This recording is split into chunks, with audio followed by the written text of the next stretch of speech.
You're listening to an ad-free exclusive episode, Sasquatch Experience Still Searching, on Patreon. Exclusive content for our supporters. Thanks for supporting Sasquatch Experience. 911, what are you reporting? We got someone or something crawling around out here. Does a legend walk among us, lurking in the forests of our world? Did you see what it was? Was it a person or an animal or? I can't tell. All I know is that my sensor light came on and I just happened to glimpse and see this thing running across the yard. A good-sized man, or something that looks like a man. I don't know what it was.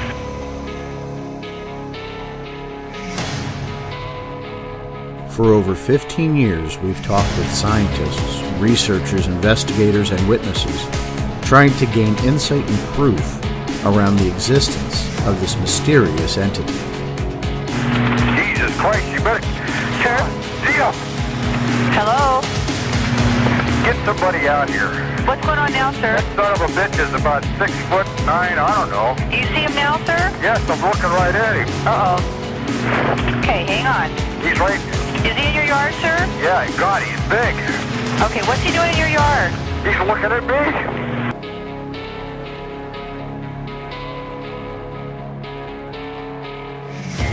me. Join us as we continue into the investigation of the Sasquatch Experience.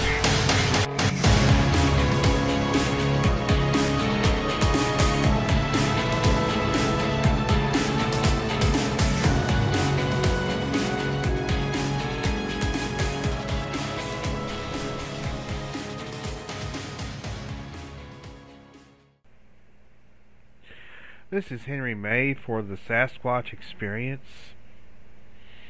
This is my sort of, you might say, testimony as to how I got into Sasquatch and whether I've had any experiences and what it looks like going forward. I was born in 1970, so I'm a kid of the 70s. And Bigfoot was big in the 70s. And it didn't get any bigger than when it appeared on the $6 Million Man, played by Andre the Giant. That was my first exposure to Bigfoot. I was absolutely fascinated. Those white eyes that Andre had, the contacts that he wore. Plus that eerie, what do you call it, ice tunnel. The ice tunnel that turned around and around. That really, really freaked me out as a 6-year-old kid. This was 1976, by the way. Plus, my father had a book called Bigfoot the Mysterious Monster, which I own a copy of today, by the way.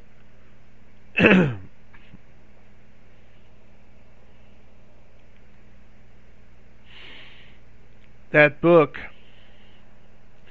had an interesting cover, which had a large hairy creature walking away from the quote-unquote camera, walking towards the sunlight. I didn't get to see the movie until a year later, at Thanksgiving at my grandmother's house. That's where I saw the Patterson-Gimlin film for the first time. And I thought, wow, monsters really do exist.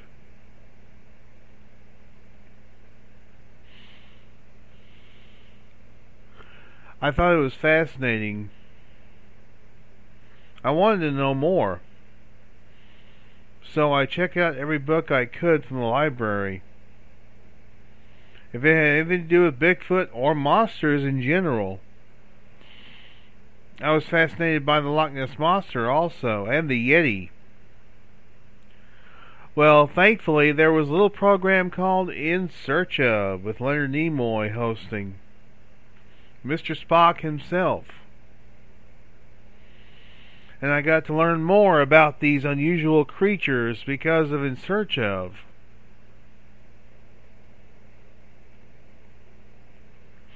And anything to do with Bigfoot, anything to do with Loch Ness Monster, anything to do with the Yeti, I had to see it. I had to watch it. And I'm glad I did. 1980, I saw a movie on television, Sasquatch, The Legend of Bigfoot. That was amazing. That's the famous one where they set up the tripwires around the camp, and the creatures come in and attack the entire encampment at the end.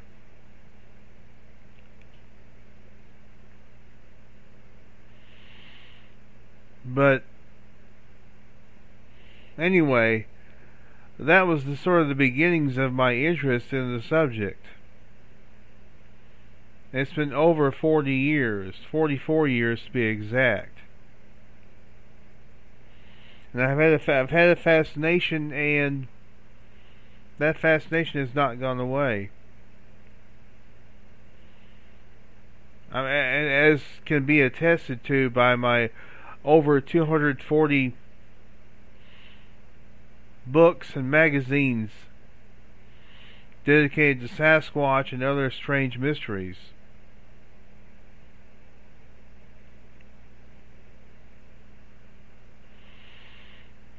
Now, as far as experiences, never had any when I was living in Tennessee or Pennsylvania. When we moved to Georgia in 1982, because my father was in the Navy, he had to move around quite a bit because he would get transferred to different naval bases, things of that nature.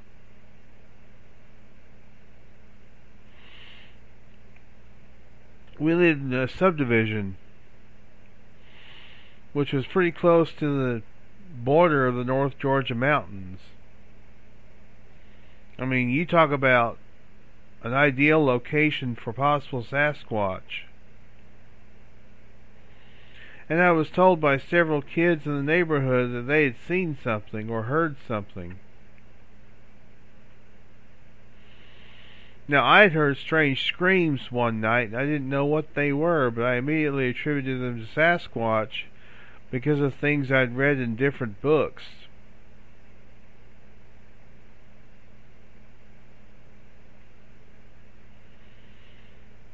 And I was fascinated. I may have had some experiences in Georgia, I don't know. I was told that one sighting that I had was actually hoaxed against me. It was a sighting of something down in the field behind the truck. It appeared to be looking for something to eat. It appeared to be searching through some grass. And when it appeared that it detected, quote unquote, the presence of another individual and myself, it sort of stood up straight. Was that a Bigfoot? It may have been. But I was told it was hoaxed against me. I was told it was a guy in a suit. So, to this day, I don't know what to believe. It may have been a guy in a suit. I don't know. But all I know is that I thought for sure I'd had a sighting. And then I caught a few other glimpses during that year, 1983. This was 1983.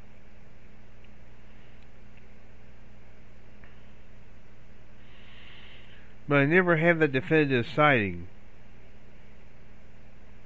until one night in January of 1984. I think I may have seen the face of one. Unless, again, it was the guy in a suit.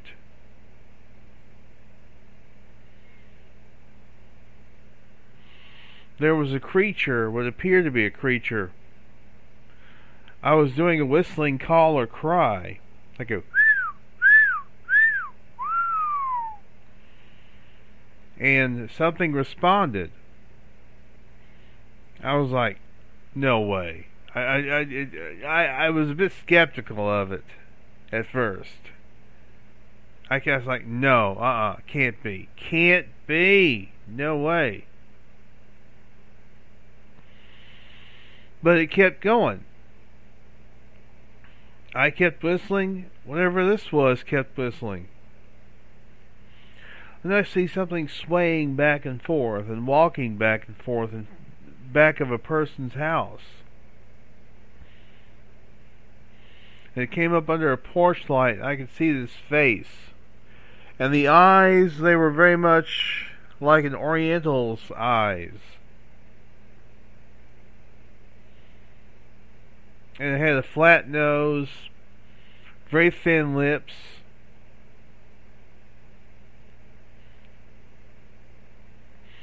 Was it a Sasquatch or was it somebody playing a prank on me? That's a good question.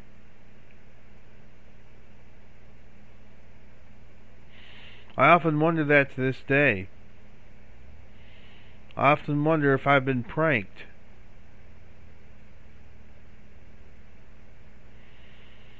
But I've never forgotten that. The face, I can still see the face, and I can see it clearly in my mind. And I can see the dome-shaped head. And it had a pretty prominent brow ridge as well. It didn't look like a gorilla mask, because there really weren't any Bigfoot suits at that time, 1983 and 1984.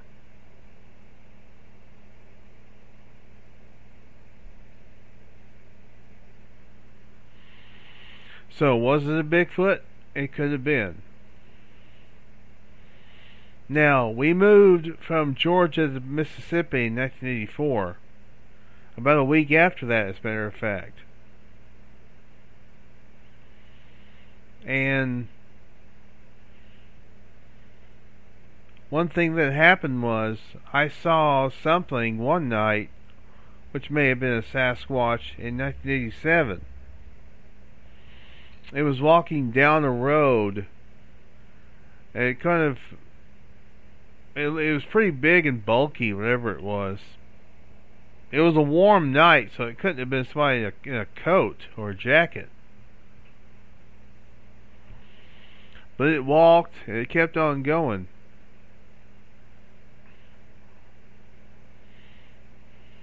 That was late 1987, or was it early 87?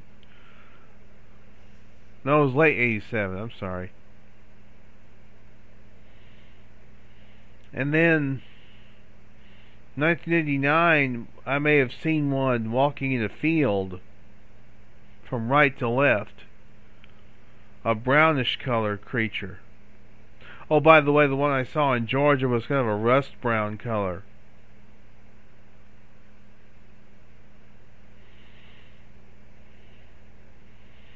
But my mother saw it, my sister saw it in 1989. But my mother dismissed it as a farmer. Yeah, a farmer dressed in all brown. Sure. Right. In the summertime.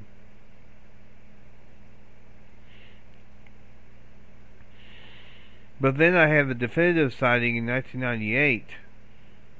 Coming home from my sister and brother-in-law's house in Greenville, Mississippi. Coming up Highway 61, I saw this thing cross the highway in front of me from left to right. It walked very smoothly, much like the Patterson-Gimlin film creature. And I get up to the point where it crossed the road, and this thing was standing in a ditch. It was a dirty white color. Never looked at me, never turned around to look at me. Just stood there and faced the east, because I was going north.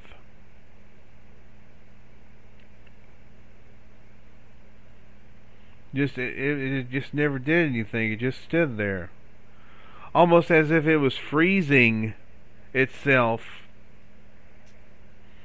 to make me believe that it was just natural formation that was just standing there, or maybe a post or something.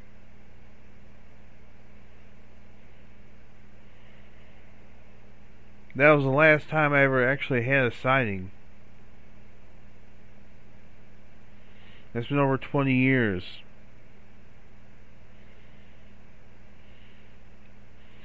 So that's pretty much it. Do with this what you will. But my fascination is still there. I mean, I'm 50 years old now, and I still have a fascination with this thing. You know, my grandfather, he used to tell me, well, it's a child's thing. This is for children. No, it's not for children. And he's like, you need to grow up. And I'm like, I'm grown up, Papa. And I know what I saw, and I know what I've experienced. And I'm fascinated by this. And I will continue to be fascinated by this till the day I die. Until one is brought in, if that ever happens. But until then, I have some words of advice. Don't be a dick. Believe what you want. Just don't be a dick. Thank you.